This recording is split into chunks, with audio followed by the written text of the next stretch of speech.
Welcome to HPN news.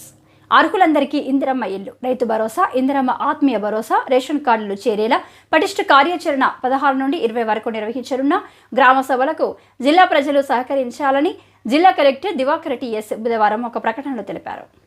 Rythu Bharosa, Indiramma ఆత్మీయ భరోసా, ఇందిరమ్మ ఇండ్లు, ration కార్డుల జారీ ప్రక్రియ ప్రభుత్వం గణతంత్ర దినోత్సవం నుంచి ప్రారంభించనుందని, వ్యవసాయ యోగ్యమైన ప్రతి ఎకరాకు రైతు భరోసా పంట వేసినా వేయకపోయినా అందుతుందని, రైతులు అనవసర అపోహలు పెట్టుకోవద్దని, రైతు భరోసా పథకానికి ఎటువంటి పరిమితులు లేవని, వ్యవసాయ యోగ్యమైన ప్రతి ఎకరాకు 12,000 పెట్టుబడి సాయం ప్రభుత్వం అందిస్తుందని కలెక్టర్ తెలిపారు. భూమి లేని వ్యవసాయ కూలీలు కుటుంబాలకు ఏడాదికి 12,000 రూపాయలను అందించనున్నట్లు, ఒక్కో విడతకు 6,000 చొప్పున 2 విడతలుగా అందించేందుకు ప్రభుత్వం ఇందిరమ్మ ఆత్మీయ భరోసా పథకాన్ని ప్రారంభించనుందని, 2023-24 సంవత్సరానికి ఉపాధి హామీ క్రింద పనిచేసిన భూమి లేని రైతు కుటుంబాలకు ఈ పథకం వర్తిస్తుందని అన్నారు.